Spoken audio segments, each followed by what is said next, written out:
అయితే సాత్లూరు వారు చెప్తారు, మృష్టాన్నమైన కానీ గధాన్నమైన కానీ వేడివేడి అన్నం పెట్టి మంచి 5-6 రకాలు పెడితే మాట్లాడు, తినేస్తాడు. నిన్న సద్ది అన్నం పెడితే తినేస్తాడు. ఒరేయ్ ఇగో ఈ గడ్డి మూటలు పట్టుకెళ్ళి అక్కడే వేసేస్తాడు. ఇంకా రోబో అనుకోండి, ఎవరితో మాట్లాడు. లోపల మాత్రం భగవన్నామం జరుగుతుంటుంది, ఎవరితో లింకు లేదు.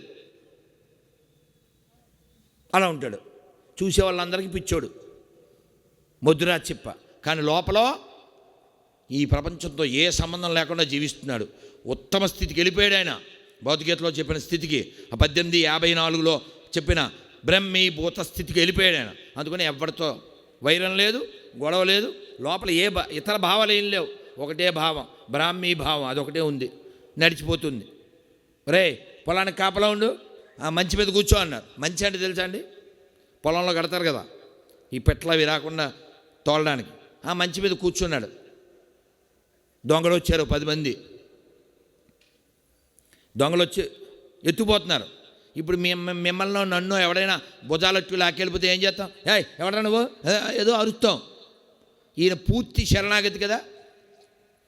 ఏమంటే ఇప్పుడు ఇలా పట్టుకున్నాను, దీన్ని ఈసిరేసాను, ఏమైనా అరుతుందా? ఏం అరవదు. దీన్ని పడేస్తాం, ఇదేమి రియాక్ట్ అవ్వదు. అలాంటి స్థితి ఆయన పూర్తిగా భగవంతుడికి అర్పించేసుకున్నాడు.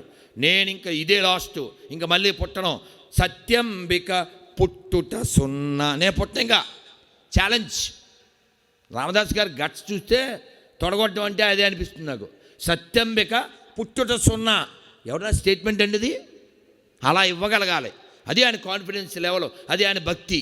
నిజంగా మరి అలాగే మోక్షాన్ని పొందాడు కదా. ఎప్పుడో కాదండి, గట్టిగా 300 ఏళ్ల క్రితం, ఎప్పుడో 1000 సంవత్సరాల క్రితం అని అనుకోకండి. ఈయన వెళ్ళిపోయాడు అంతే, వాళ్ళతో పాటు తీసిపోయారు.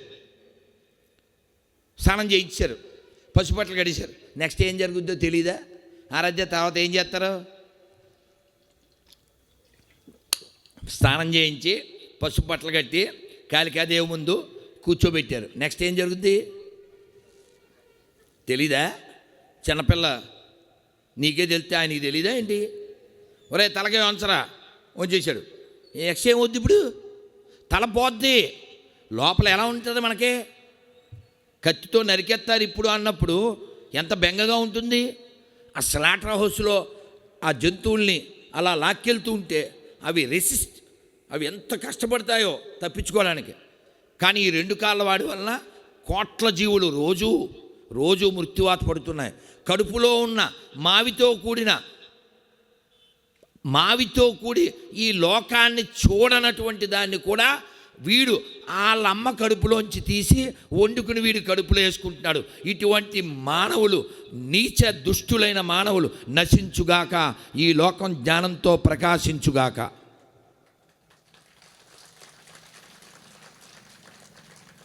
అర్థమైంది నీ పొట్లోకే. దానికి మళ్ళీ వీడియోలు.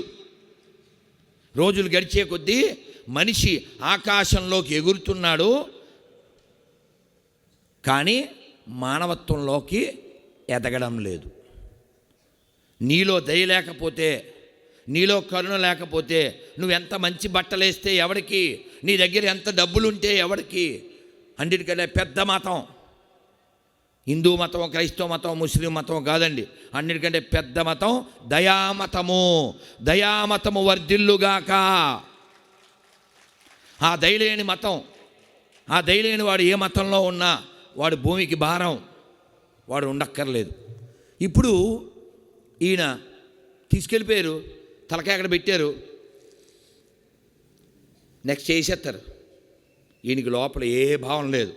వాడు కత్తి తీశాడు, ఆడు దొంగ. కాళికాదేవి అక్కడ ఉంది, ఆ కత్తి తీసి జై కాళీమా అని ఎత్తే లోపల అంతే కాళీమాతకు వచ్చేసింది పూనకం. ఆ కత్తి తీసుకుని ఎళ్ళ వేసేసింది ఆవిడ.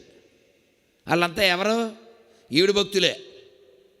ఈవిడ వాళ్ళని వేసేసింది. ఎరా ఇంత పరమభక్తుల్ని నాకు బలిస్తారా అని. ఏమండి మీరే చెప్పండి, ఇప్పుడు మిమ్మల్ని ఎవడో ఎత్తుపోయాడండి, ఎవరో వచ్చి సేవ్ చేశారు. సేవ్ చేయగానే మీరు చాలా థ్యాంక్స్ అని అంటారా? ఈయనకి ఏమీ లేదు, అసలు స్పృహే లేదు.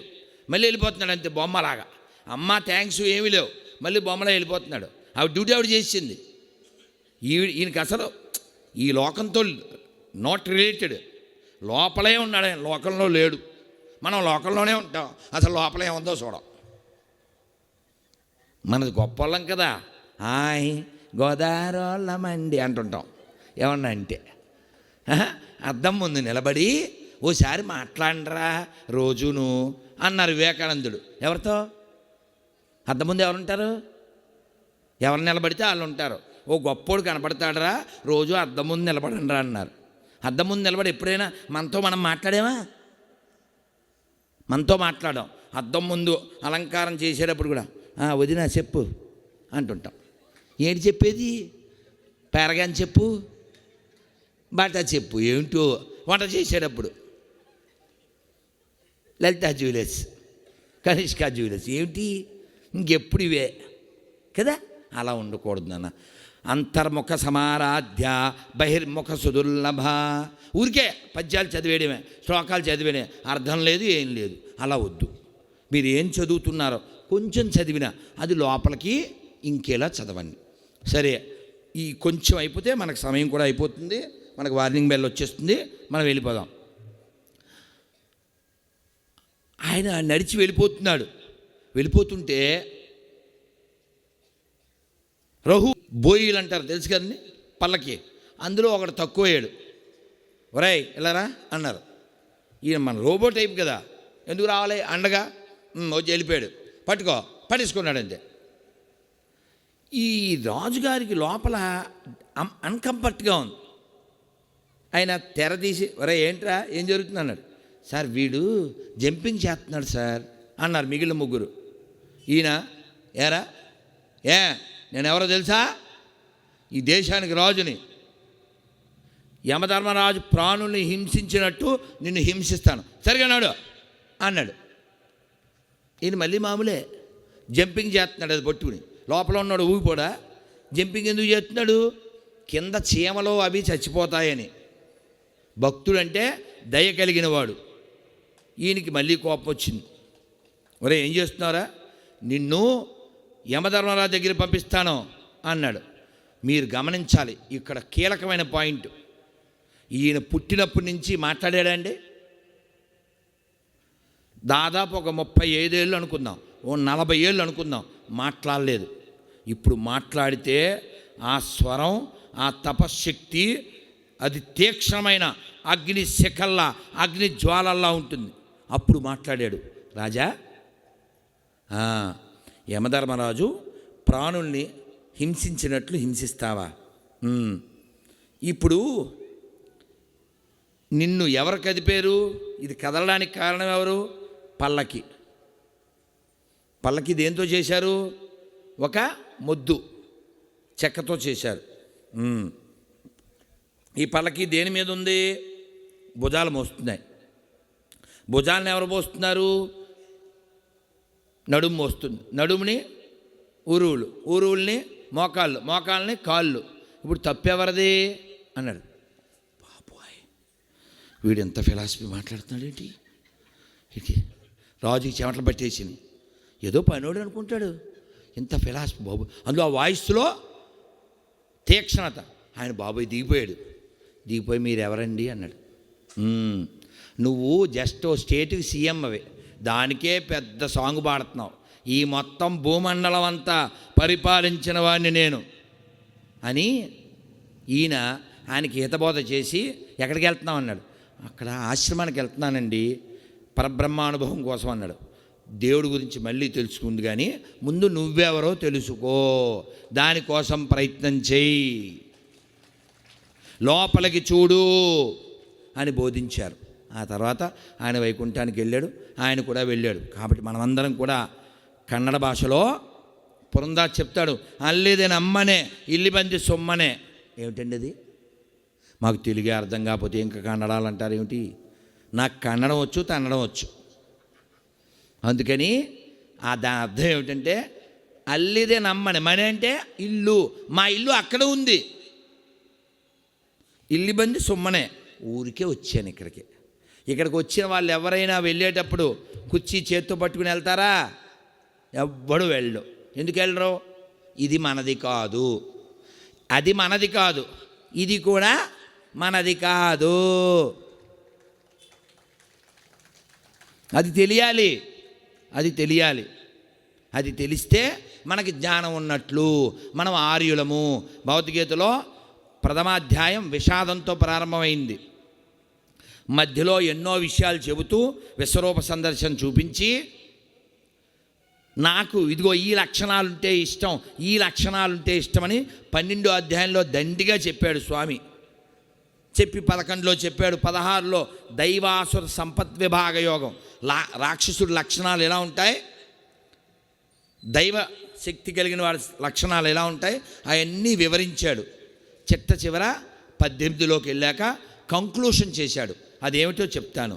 మనం జీవితంలో, నిత్య జీవితంలో భగవద్గీత మనకు ఉపయోగపడాలంటే మనకేం పట్టాలి? ఏ పని చేసినా కృష్ణార్పణం చేయాలి. ఇదిగో భగవద్గీత చెప్పింది ఫాలో అవ్వడం అంటే, నీళ్లు తాగుతాం కదా, మనకు దాహం తీరింది, రుచి కలిగిందా? ఆ నీళ్ళ రుచి అది నేనే. రసోహమప్సు కౌంతేయ ప్రభాస్మిశేసి సూర్యయో. స్వామి చెప్తున్నాడు భగవద్గీతలో. స్వామి చెప్తున్నారు, ప్రభాస్మిత శశి సూర్యయో. శశి అంటే చంద్రుడు, సూర్యుడు.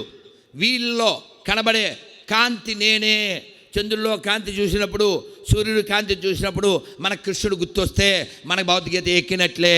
నీళ్లు తాగుతున్నప్పుడు ఆ రుచిని అనుభవించినప్పుడు ఆహా ఇది కృష్ణుడే అని మనం గ్రహిస్తే మన భగవద్గీత ఎక్కినట్లు. తినే ముందు ఇది యజ్ఞం, ఇది నేను తినే ముందు అర్పించి తినాలి అని మనకి భావన కలిగి ఎంగిలి చేయకుండా శుభ్రంగా వండి కృష్ణునికి నివేదన చేసి మనం ప్రసాదంగా దాన్ని స్వీకరిస్తే మన భగవద్గీత ఎక్కినట్లే. అరే ఆ ప్రాణిలో కూడా కృష్ణుడు ఉన్నాడు, ఆయన పరమాత్మ రూపంలో ఉన్నాడు. నమే ద్విశ్వస్తిన ప్రియా, నేను ఎవరిని ద్వేషించను, నేను ఎవరిని ప్రేమించను, నాకు అందరూ సమానమే అని చెప్పాడు. అద్వేష్ట సర్వభూతానాం 12వ అధ్యాయం 13వ శ్లోకం. అందరిలోనూ ఆయన ఉన్నాడు, ఎవరిని నేను ద్వేషించకూడదు అని నాకు అనిపిస్తే నాకు భగవద్గీత ఎక్కినట్లే. మన భగవద్గీత ఎక్కితే ఈ లోకమంతా ప్రశాంతంగా ఉంటుంది, ఈ లోకమంతా ఆనందంగా ఉంటుంది. అందుకని భగవద్గీత ఎప్పుడు చదివినా నిత్య నూతనంగా ఉంటుంది. ఈ గీతామకరందం రాసినటువంటి ఈ స్వామి విద్యాప్రకాశానందగిరి స్వామి వారి గురువు గారు, ఆయన ఎవరు? ఏర్పేరు మలయాళ స్వామి వారు. వారి శత జయంతి వస్తుంది ఈ సంవత్సరం. వారు ఈ గీతని మన తల్లులందరికీ అందరూ చదవాలి తల్లుల్లారా అని అలవాటు చేశారు. కానీ ఇప్పుడు అందరూ పక్కకి వెళ్ళిపోయారు. కాబట్టి ఈ భగవద్గీత పునర్వైభవం రావాలంటే ఎవరి చేతిలో ఉంది? తల్లుల చేతుల్లోనే ఉంది. ఆడవాళ్ళే ఈ భూమి మీద ధర్మాన్ని నిలబెట్టగలరు, ధర్మాన్ని నాశనం చేయగలరు. రెండు వాళ్ళ చేతుల్లోనే ఉన్నాయి. ఎక్కడ పడితే అక్కడ కుటుంబాలు కూలిపోవడానికి కారణం బాధ్యత లేని తల్లులు. ఒక కుటుంబం బాగుందంటే బాధ్యత కలిగిన తల్లి. మన ధర్మం ఇక్కడ దాకా వచ్చిందంటే కారణం మన తల్లులు. మాతృదేవో భవ, పితృదేవో భవ, ఆచార దేవో భవ, అతిథిదేవో భవ. అమ్మలు. అందుకని తల్లులారా, ముఖ్యంగా మీకు విజ్ఞప్తి చేస్తున్నాను, వారానికి ఒక్కరోజు గీతా సత్సంగం చేయండి, గీతా పారాయణం చేయండి. మీ ఇంట్లో ఉన్నవాళ్ళు 4, 5 కూర్చోండి. లేదు మీ ఇంటి దగ్గరలో గుళ్ళో కూర్చోండి, 5 మంది 6 మంది కూర్చోండి. భగవద్గీత తీసుకుని వదిన ఓ శ్లోకం, దాని అర్థం భావం చదువు. నెక్స్ట్ ఆవిడ శ్లోకం అర్థం భావం. 10 మంది ఉన్నారు, 10 శ్లోకాలు చదివేశారు. అరగంట పట్టింది, దాని అర్థాలన్నీ చదివారు. నువ్వేం చదివావు దాన్ని విశ్లేషించు, నువ్వేం చదివావు దాన్ని విశ్లేషించు. అప్పుడేముంది అక్కడ? గీత ఉంది. అది కాకుండా పక్కింటి ఆవిడ గురించి, అక్కడ లేని వాళ్ళ గురించి మాట్లాడితే రోత ఉంది. ఆయనకు అర్థమైపోయింది. అందుకు ముందే నవ్వించారు ఆయన. నెక్స్ట్ రాబోయేది అదే.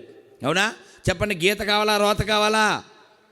అందుకని రోజు మన భగవద్గీత ఎక్కితే నిత్య జీవితంలో మనం ప్రేమతో భక్తితో స్వామికి సమర్పించి తింటాం. ఎప్పుడో ఒకసారి కృష్ణుడికి నోరు కాలిపోయిందంట. బావ ఏమైంది అన్నాడు భీముడు. నువ్వే వేడి పాలు నేనా? పొయ్యి మీద ఉన్నాయి వేడిపాలు, కృష్ణార్పణం అన్నావు, నోరు కాలిపోయిందన్న. అందుకని మనం ఎలా నివేదన చేయాలో మా స్వామివారు చెప్తారు, ప్రభుపాదులు వారు. Treat Krishna as a person. భగవంతుణ్ణి ఒక వ్యక్తిలాగా భావించి నువ్వు నివేదన చెయ్యాలి. చాగంటి గారు కూడా చెప్తారు, అరటిపండు పెట్టాలి. ఎలా పెట్టాలి? ఒలిచి, ఇంకా వీలైతే ముక్కలు చేసి. ఓ యాపిల్ పెట్టాలి. ఎలా పెట్టాలి? దాని తొక్కలు తీసి. యాపిల్ కొనేటప్పుడు చూసుకోండి, ఎవరి దగ్గర కొంటున్నారో దానికి హోలు స్టిక్కర్ ఉండే అయితే కొనకండి, చాలా ప్రమాదం, అందులో విషం కలుస్తుంది. అందుకని మనం నివేదన చేస్తే రోజు మనకి భగవద్గీత ఎక్కినట్లు. ప్రతి దాంట్లో కృష్ణుని చూస్తే మన భగవద్గీత ఎక్కినట్లు. ప్రతి ప్రాణిలో పరమాత్మను చూస్తే మన భగవద్గీత ఎక్కినట్లు. అన్నమయ్య చెప్తాడు, కొంచెం పాడిస్తాను, మీరు మంచి తల్లులు. ఇది ధనుర్మాసం, మంచి కాలం, పండగ సమయం, చాలా మంచి కార్యక్రమం. త్యాగరాజ స్వామి వారి దయ మనందరి మీద ఉంది, రాముని దయ మనందరి మీద ఉంది. చక్కగా ఈ భాగ్యాన్ని మనం పొందుతూ మన పిల్లలకి ఇవ్వాలి. రేపు, ఇవాళ లేదు రేపో మేము భగవద్గీత ఒక్క శ్లోకమైనా చదివి పడుకుంటామండి అన్నోళ్ళు చేతండి. శ్లోకం మాకు తిరిగినా తిరగపోయినా దాని అర్థమైనా చదువుతామండి, చాలు, జీవితం తరిస్తుంది. ప్రయత్నం చెయ్యండి. మీరు తప్పు చదివినా పర్వాలేదండి, గీత చదవండి. నేను భగవద్గీత గిఫ్ట్గా ఇస్తుంటాను, కొన్ని వేల పుస్తకాలు. ఆ పుస్తకం ఇచ్చినప్పుడల్లా ఇక్కడ స్టాంపు కొడతాను. ఆ స్టాంపు మీద ఏముంటుంది తెలుసా? ఇప్పుడు కూడా ఉంది నా బ్యాగులో. వాస్తవానికి ఇక్కడ పిల్లలు వస్తే మా ధర్మారెడ్డి గారు చెప్పి ఒక 100 తెప్పిద్దాం మణికంఠలోనో గొల్లపూడిలో అనుకున్నా, ఖాళీయే లేకపోయింది మీకు చెప్పడానికి ఆలోచన ఉన్నప్పటికీ. అయినా వీళ్ళందరూ ఉన్నవాళ్ళే, భగవద్గీత కొనుక్కోగలిగిన వాళ్ళే. అందుకని సంవత్సరానికి మీరు నెలకి ఒక్క భగవద్గీత దానం చేయండి. రోజుకి ఒక శ్లోకం చదవండి. నెలకి ఒక శ్లోకం నేర్చుకోండి అర్థంతో. నెలకు ఒక్కటి చాలు, ఒక్క శ్లోకం. ఇప్పుడు ఒక్క శ్లోకం చెప్పేస్తాను, అది జీవితం మొత్తం సూసైడ్ చేసుకునే ఆలోచనే రాదు ఆ శ్లోకం కానీ మనకి ఎక్కితే. ఏది? 2:14 కృష్ణుడు చెప్తాడు. కృష్ణుడు బెదిరించ శీతోష్ణ సుఖ దుఃఖద ఆగమాపాయునో నిత్యాం స్థాం స్థితిక్షస్వ భారత. ఏమిటి అర్థం? మాకు తెలియదుగా.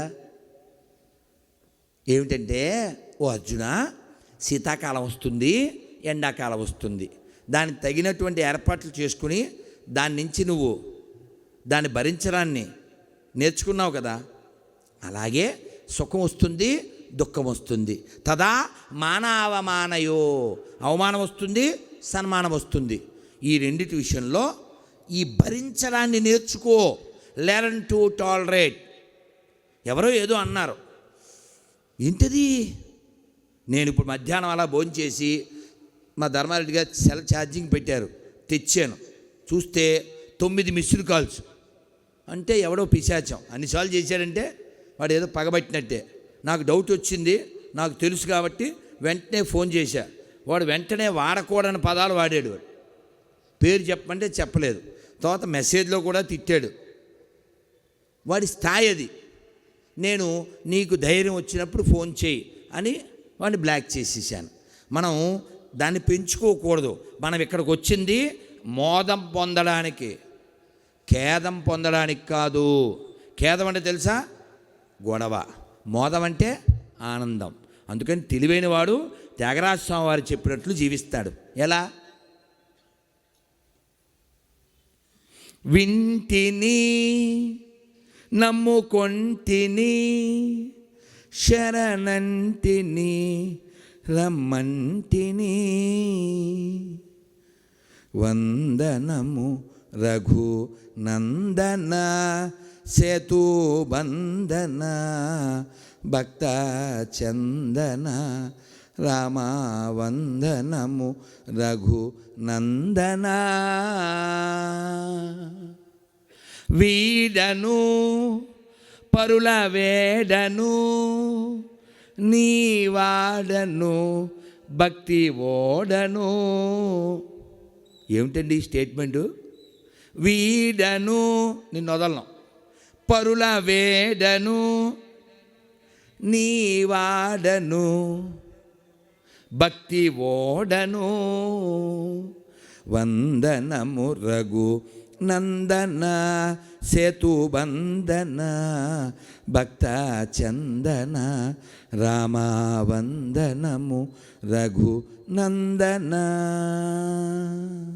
కాబట్టి మనం భగవంతుడితో అంత మంచి బంధం కలిగి ఉండడానికి ఓ గొప్ప ప్లాట్ఫామే, ఓ గొప్ప వేదికే, ఓ గొప్ప వారధే భగవద్గీత.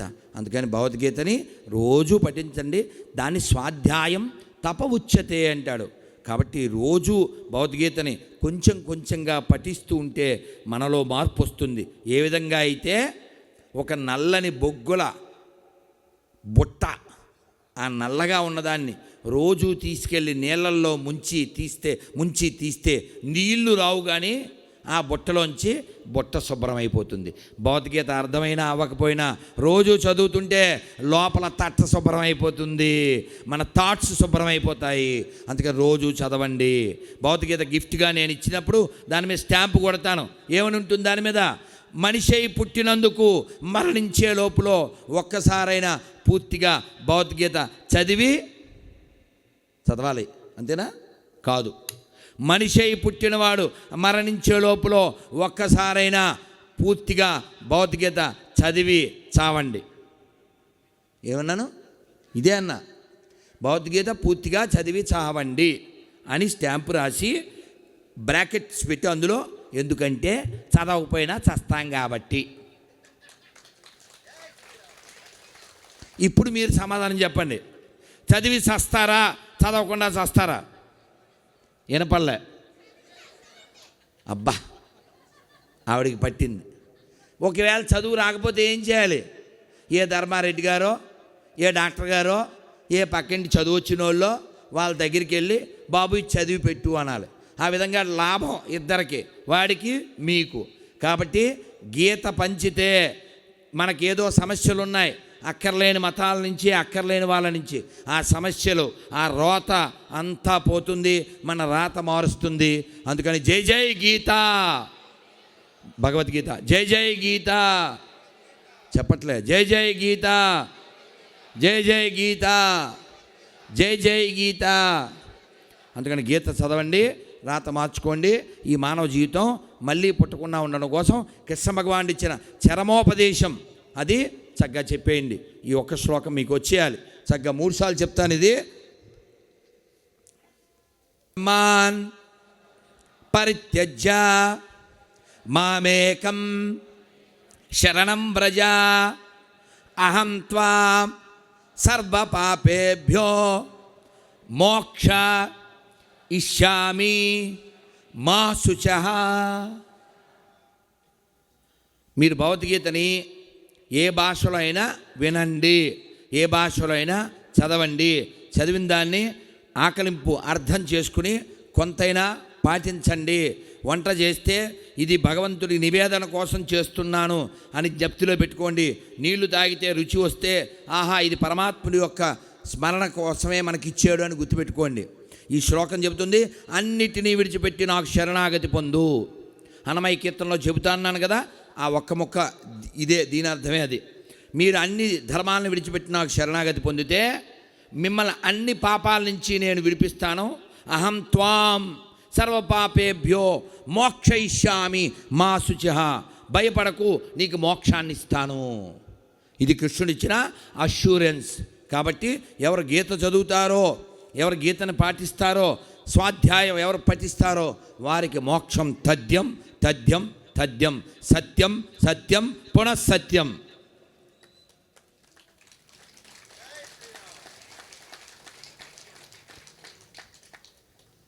అలాగే మీతో అన్నమయ్య కీర్తన కొంచెమే పాడిస్తా అన్నాను, అది చెప్పేయండి. గోవిందాది గోవిందాది నామోచ్చారణ కొల్లలు దొరకెను మనకిప్పుడు ఆవల నీవల ఆవల నీవల నోరగుమ్మలుగా ఆడుదమీతని పాడుదము గోవిందాది నామోచ్చారణ కొల్లలు దొరకెను మనకిప్పుడు సత్యము సత్యము సకల సురలలో నిత్యుడు శ్రీహరి నిర్మలుడు ప్రత్యక్షమిదే ప్రత్యక్షమిదే ప్రాణుల లోపల ప్రత్యక్షమిదే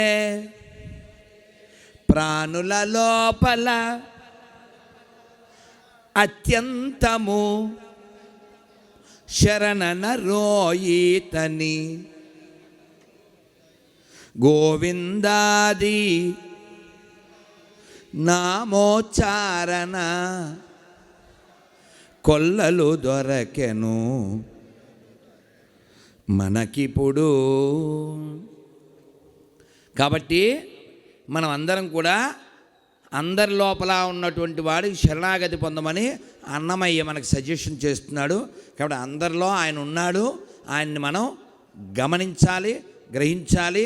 అది గ్రహించిన వెంటనే ఆయన మనల్ని అనుగ్రహించాలి, మనం మోక్షం పొందాలి. అందుకని గీత రోజు చదవండి, కృష్ణుని యొక్క భావన అర్థం చేసుకోండి. పూజ చేయడం కేవలం పుణ్యం కోసం కాదు, భగవంతుడి యొక్క ప్రీతి కోసం మనం పూజ చేయాలి. గుళ్ళో పూలు ఎత్తుకొచ్చేసి నీ పూజ ఏమిటి? దొంగ పూజ. పక్కింటి వాళ్ళ పూలు ఎత్తుకొచ్చి పూజ ఏమిటది? అలాంటి వాళ్ళు బల్లై పుడతారు. అలా చేయకూడదు, అర్థమైందా? కాబట్టి మీ ఇంట్లో ఓ 2 మొక్కలు పెంచండి, పూల మొక్కలు, అవి కోసి స్వామికి పెట్టండి, అర్థమైందా?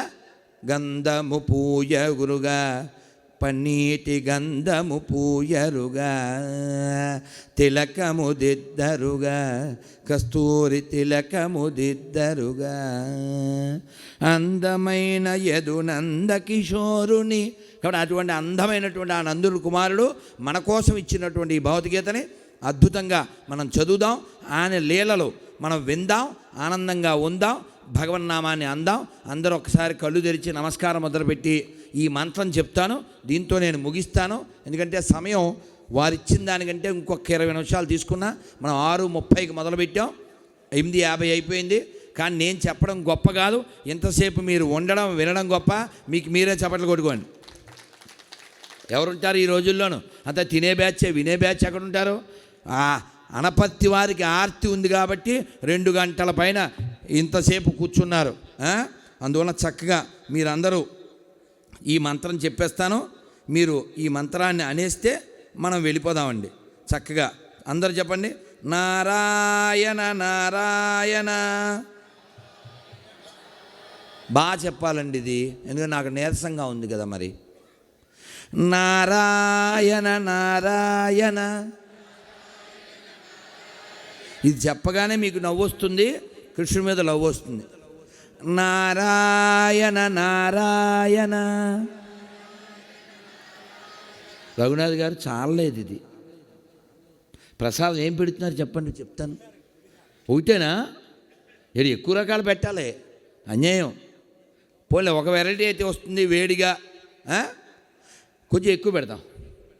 నారాయణ నారాయణ. సౌండ్ పెరిగింది సార్. నారాయణ నారాయణ అనుకోరాదా? మా కెమెరామ్యాన్ కూడా నవ్వుతున్నాడు, వాడు కూడా ఇన్వాల్వ్ అయ్యాడు. బంగారుకొండ మైకు చాలా బాగుంది. మైకు ఆయన ఎవరండి? ఈయన ప్రసాద్. గట్టిగా చాలా బాగుంది. వేదిక ఎంత బాగుందండి, తెలివిగా పెట్టారు. లోపల పెట్టడం కాదు, ఇలా. ఇప్పుడు నాకు ఏ ఫ్యాను అక్కర్లే, చల్లగా అప్పుడప్పుడు ప్రకృతి మాతే గాలి ఇస్తుంది కదా. అయినా ఇంతమంది ఫ్యాన్స్ ఉన్నప్పుడు ఫ్యాన్లు ఎందుకు కదా, కదా గోల చేయడానికి కదా. చక్కగా చెప్పండి నాన్న. నాకు ఎన్నో గుర్తొచ్చేస్తాయి, ఎన్నో చెప్పేయాలని, కానీ డెడ్ లైన్ కదా. మళ్ళీ ఇప్పుడు వెళ్ళిపోవాలి. మళ్ళీ రేపు రాత్రి బ్యాగ్ సర్దుకోవాలి, మళ్ళీ ఇంకో చోట, మళ్ళీ ఎల్లుండి బ్యాగ్ సర్దుకోవాలి. ఎందుకంటే